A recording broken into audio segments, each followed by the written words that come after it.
பேரன்பு கொண்ட திருச்சி கிழக்கு சட்டமன்ற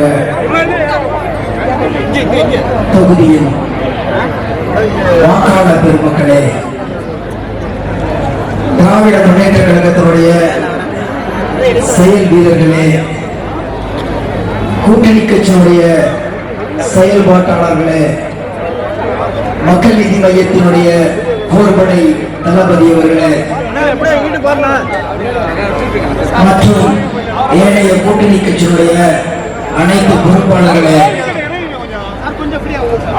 இந்த மாவட்டத்தின் செயலாளர் அன்பு அண்ணன் அமைச்சர் அன்பில் மகேஷ் பொய்யாமொழி அவர்களே, இந்த தொகுதியின் வேட்பாளர் வெற்றி வேட்பாளர் இனிகோ இருதயராஜ் அவர்களே, உங்கள் அனைவருக்கும் என்னுடைய முதற்கண் நன்றியையும் வாழ்த்துக்களையும் தெரிவித்துக் கொள்வதோடு, நீங்கள் எல்லாம் ஆவலோடு எதிர்பார்த்துக் கொண்டிருக்கின்ற மக்கள் நீதி மைய தலைவர், நம்மவர், உலக நாயகன் கமல்ஹாசன் அவர்கள் இன்னும் சில நிமிடங்களில் இங்கே உங்களிடம் வாக்கு சேகரிக்க வர இருக்கிறார்.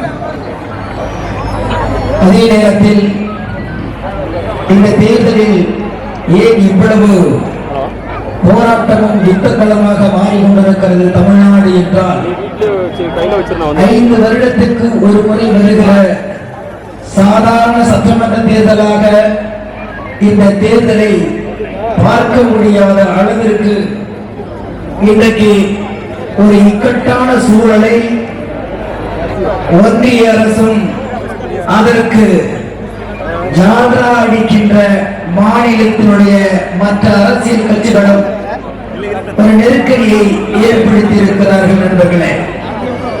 எனவேதான் தமிழ்நாடு வென்றாக வேண்டும் என்ற ஒற்றை சிந்தனையில் இந்த மண்ணின் மீதும் மக்களின் மீதும் இந்த பண்பாட்டின் மீதும் நம் கலாச்சாரத்தின் மீதும் உண்மையான பற்றுள்ளவர்கள் எல்லாம் மத சார்பற்ற முற்போக்கு கூட்டணியுடைய கூட்டணியில் இணைந்து திராவிட முன்னேற்ற கழகத்தின் திராவிட நாயகன் முதல்வருடைய தலைமையில் இந்த கூட்டணியை சந்திக்கிறது. இங்கே பல்வேறு கட்சிகளின் கொடிகள் பறந்து கொண்டிருந்தாலும் ஒவ்வொரு கட்சிக்கும் ஒரு கொள்கை இருக்கிறது, ஒரு கோட்பாடு இருக்கிறது. ஆரம்பிக்கப்பட்ட காலத்திலிருந்து இந்த காலம் வரைக்கும் அவர்களுக்கான கோட்பாடோடு தான் நகர்ந்து கொண்டிருக்கிறார்கள்.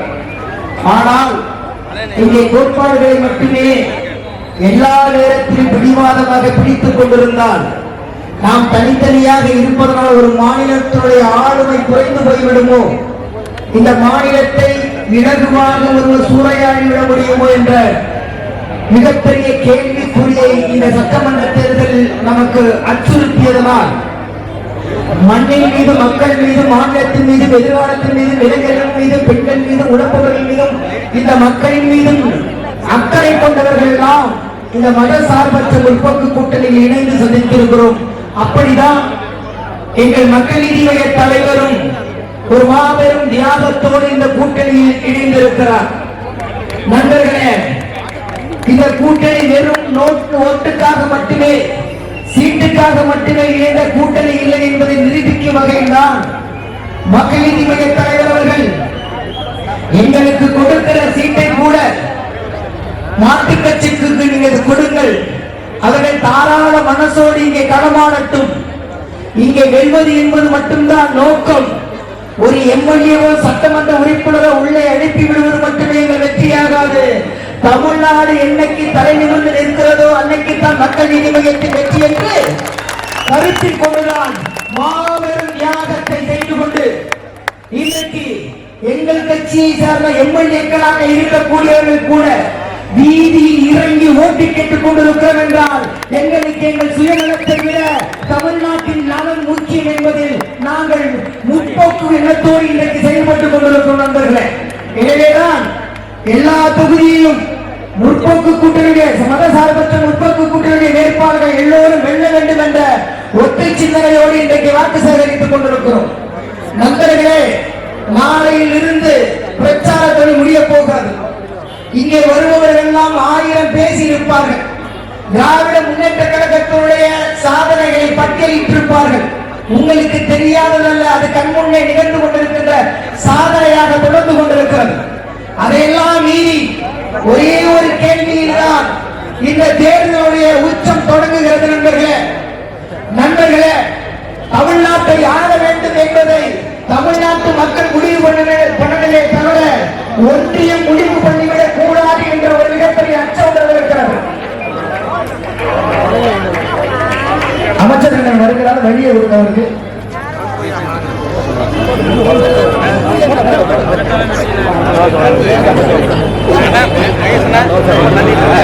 தமிழ்நாட்டை யார் ஆள வேண்டும் என்பது தமிழ்நாட்டு மக்கள் தான் முடிவு செய்ய வேண்டும்.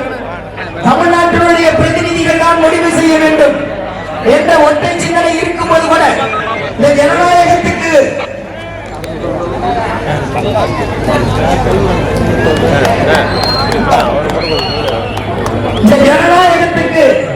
விரோதமாக இந்த தமிழ்நாட்டை யார் ஆள வேண்டும் என்பதை ஒன்றியத்தில் அமர்ந்து கொண்டு மாநில கட்சிகளுடைய ஊடுருவி அவர்களை திசை திருப்பி ஈடியாலும் மின்கட்டு சாத்தாலும் வழக்குகளாலும் அச்சுறுத்தி அவர்களை திசை திருப்பி தமிழ்நாட்டில் உள்ளவர்களுக்குள்ளே சண்டையை மூட்டிவிட்டு இனத்தாலும் மதத்தாலும் வேற்றுமைகளாலும் நம்மளை பிரித்து ஆண்டு கொண்டு ஆள வேண்டும் என்று நீண்ட நெடிய காலம் கனவு கண்ட ஒன்றிய அரசு இந்த தேர்தலை மிக சாதுரியமாக பின்வாசற்படியாக தமிழ்நாட்டுக்குள் வந்துவிடலாம் என்ற ஒரு கங்கணம் கட்டி கொண்டு சந்திக்கிறது. அது ஒருபோதும் இங்கு நடக்காது. இது திராவிட மண் என்பதை நிரூபிப்பதற்கான தேர்தலாக இருக்கிறோம். எனவேதான் இன்றைக்கு களமாடுகிற எல்லா இடத்திலும் இது தமிழ்நாட்டுக்கும் டெல்லிக்கும் நடக்கிற தேர்தல் என்பதை அழுத்தமாக நாங்கள் பதிவு செய்து கொண்டிருக்கிறோம். எனவேதான் நண்பர்களே, தயவு செய்து முற்போக்கு மதசார்பற்ற முற்போக்கு கூட்டணியுடைய வேட்பாளர்கள் இன்றைக்கு எல்லா இடத்திலும் அறுதி பெரும்பான்மையான ஓட்டு வித்தியாசத்தில் வெல்ல வேண்டும் என்பதில் இன்னமாக நாங்கள் போராடி கொண்டிருக்கிறோம். 1000 முரண்பாடுகள் இருக்கும் பல்வேறு கட்சிகளுக்குள்ளே பாடுகிற நமது சனங்களுக்குள்ளே மதம் இனம் கடந்து பல்வேறு முரண்பாடுகளுக்கு இடையே ஒற்றுமையாக இருக்கிற ஒரே மாநிலம் எது என்றால் அது தமிழ்நாடு தான். இந்தியாவில் இன்னும் ஜனநாயகம் உயிரோடு இருக்கிறது என்றால் தமிழ்நாட்டில் மட்டும்தான் உயிரோடு இருக்கிறது. காரணம், இங்கேதான் மதம் பார்த்து இனம் பார்த்து வேற்றுமை பார்த்து சிறுமை பார்த்து யாரையும் ஒதுக்கி ஓட்டு போடுவது இல்லை. இங்கே யார் வந்தாலும் நல்லது செய்வது என்றால் அவரை தானாக தலைவராக ஏற்றுக்கொள்கிற ஒரு மிகப்பெரிய பக்குவம் தமிழ்நாட்டு மக்களுக்கு இருக்கிறது. அந்த பக்குவம் தான் இன்றைக்கு ஒன்றிய அரசு அச்சுறுத்துகிறார். என்ன செய்யும் திராவிட மண்ணுக்குள் நம் காலடி வைக்க முடியவில்லை என்ற மிகப்பெரிய ஏக்கத்தில் தான் இந்த தேர்தலில் அனைத்து இந்திய அண்ணா திராவிட முன்னேற்ற கழகத்தின் வழியாகவோ அல்லது தமிழக வெற்றி கழகத்தின் வழியாகவோ எப்படியாவது கால் ஊன்றி விட வேண்டும் தமிழகத்துக்குள் என்று கங்கணம் கட்டிக் கொண்டிருக்கிறார்கள். அதற்கு ஒருபோதும் இடம் கொடுத்து விடாதீர்கள் நண்பர்களே. நமக்கான அரசாக திராவிட முன்னேற்ற கழக அரசு, திராவிட நாயகன் நம் முதல்வருடைய மிகப்பெரிய ஆளுமையோடு இந்தியாவிலேயே தமிழர்கள் மட்டுமல்ல தமிழ்நாடே தலை நிமிர்ந்து இருக்கிறது. எல்லா துறையிலும் எந்த துறையை எடுத்தாலும் தமிழ்நாடு இன்றைக்கு மிகப்பெரிய ஆளுமையோடு இருக்கிறது. அது அவர்களுக்கு பொறுக்க முடியவில்லை. எனவேதான் இன்றைக்கு பல்வேறு சூழ்ச்சிகளை கட்டமைத்துக் கொண்டிருக்கிறார்கள். அப்படி இல்லாமல் ஓரணியில் நாமெல்லாம் தமிழ்நாடு இன்றாக வேண்டும். நிச்சயமாக நம்முடைய முதல்வருடைய ஆட்சி மீண்டும் தொடர வேண்டும் என்ற ஒற்றை சிந்தனையோடு நாங்கள் களமாடி கொண்டிருக்கிறோம். எனவே இனிக்கோ இருதயராஜ் அவர்களுக்கு நீங்கள் உதயசூரியன் சின்னத்தில் வாக்களிக்க வேண்டும் என்று நாங்கள் கேட்டுக்கொண்டோம். நண்பர்களே, இப்படி ஒரு ஆட்சி, இப்படி ஒரு அரசு நடவடிக்கைகள் எடுக்காது. நான் இங்கே வந்துவிட்டார் என்பதற்காக நான் சொல்லவில்லை. அன்பு அண்ணன் அன்பில் மகேஷ் அவர்கள் அமைச்சராக ஆன பிறகு இதுவரைக்கும் கல்வி அமைச்சர்களே காணாத ஒரு கல்வி அமைச்சராக தமிழ்நாடு வரலாறு ஒரு கல்வி அமைச்சராக என் பிள்ளைக்கு என்ன தேவை, எனக்கு கிடைக்காது என் தலைமுறைக்கு கிடைக்க வேண்டும் என்ற ஒற்றை சிந்தனை கொண்ட ஒரு கல்வி அமைச்சரை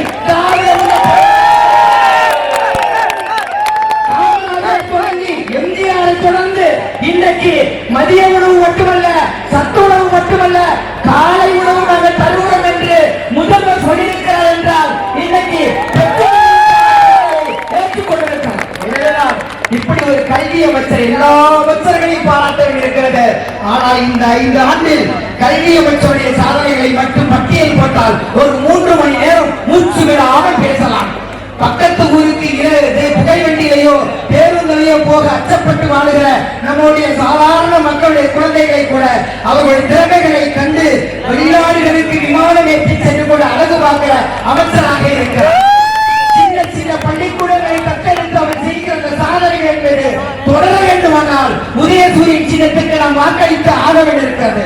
எனவேதான் மக்களே, புதிதாக யாரு வேண்டுமானாலும் வரலாம். இன்னைக்கு சொல்றோம், நீங்க நம்ம என்னுடைய நண்பர் தான். நான் எக்கச்சக்கமான பாட்டு அவருக்கு எழுதியிருக்கேன். நடிகர் விஜய் அவர்கள் வருகிறார்கள். அவர் வந்ததை நீங்க தப்பா சொல்லவே இல்லை. அரசியல் யாரு வேணாலும் வரலாம், ஜனநாயக நாடு. ஆனால் வந்த நோக்கத்தோடு நீங்க செயல்பட்டுக்கிட்டு கொண்டிருந்தீங்களா, நீங்க சரியான போட்டியாளர் என்று நாங்கள் உங்களோடு களமாடுவோம்.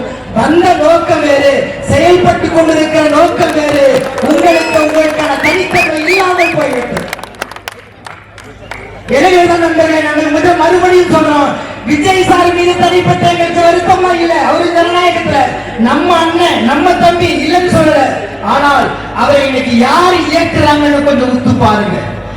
ஏன் இப்படி மாறி போனார்னு கொஞ்சம் உத்து பாருங்க. அப்படி பார்க்கும்போது நம் பிள்ளைகள் அரசியல் மயமாக்கப்படுவதை நாங்கள் விரும்பாமல் இல்லை.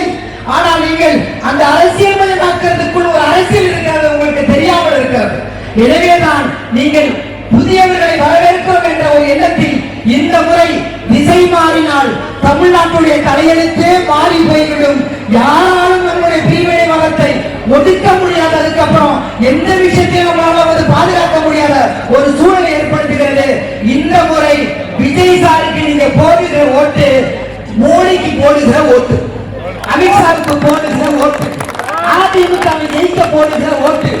இது போட போறீங்களா? இவரும் ஜெயிக்க போறது இல்ல, இவரும் முதல்வராக போறது இல்ல.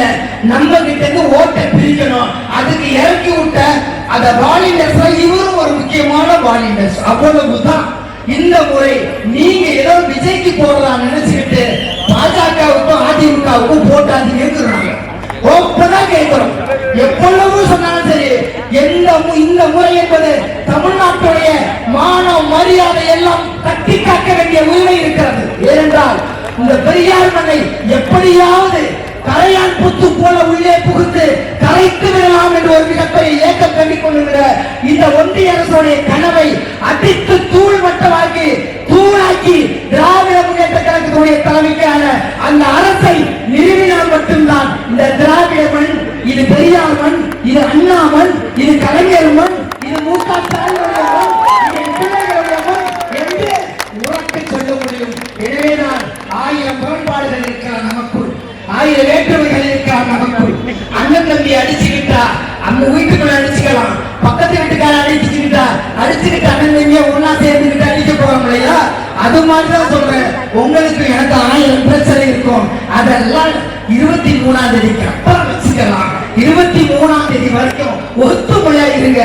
எவன் வந்தாலும் சரி, கண்மூடித்தனமா எங்கள் தலைமுறைகளின் வாழ்க்கையில் இருக்கிறது, எங்கள் பெண்களின் வாழ்க்கையில் இருக்கிறது, எங்கள் மக்களின் உரிமையில் இருக்கிறது, எங்கள் மாநிலத்தின் உரிமையில் இருக்கிறது என்ற ஒற்றை சிந்தனையில் நீங்கள் வாக்களிக்க வேண்டும். அப்படி வாக்களிக்கும் போதுதான் நாம் மிகப்பெரிய ஆளுமை உள்ள மாநிலம் என்று வழிபடியாது என்று நாம் முதல்வர் அடிக்கடி சொல்லிக் கொண்டிருப்பார். உண்மையிலேயே டெல்லியின் ரிமோட்டுக்கு இங்கிருந்து கனெக்ஷன் கிடைக்காது என்பார். எப்போதுமே கிடைக்காது. டெல்லி டெல்லி தான், தமிழ்நாடு தமிழ்நாடு தான். உங்க அரசியல் எங்களுக்கு வேண்டாம், எங்கள் அரசியல் உங்களுக்கு புரியாது, ஏனால் உங்களுக்கு பிடிக்காது. நாங்கள் மதங்களை கடந்து, இனங்களை கடந்து, வேற்றுமைகளை கடந்து ஒற்றுமையாக வாழுகிற ஒரு அற்புதமான அரசியலை அறிஞர் அண்ணாவும் பேரறிஞர் அண்ணாவும் பெரியாரும் கலைஞரும் எங்களுக்கு நிரூபித்து போகிறார்கள். அதை நாங்கள் பாதுகாத்து வைத்திருக்கிறோம். தயவு செய்து உங்கள் பின்புற வாசல் வழியாக புகுந்து வருகிற எதுவும் இங்கு செல்லாது என்பதை ஆணித்தரமாக உங்களுக்கு சொல்லிக்கொண்டு, நிச்சயமாக மத சார்பற்ற முற்போக்கு கூட்டணியுடைய வேட்பாளர்கள் அனைவரும் பெருவாரியான வாக்குகளின் வித்தியாசத்தில் வெற்றி பெற வேண்டும் என்றால் உதயசூரியன் சின்னத்தில் வாக்களிங்கள், வெற்றி பெற செய்யுங்கள் என்று கூறி விடைபெறுகிறேன். நமது சின்னம்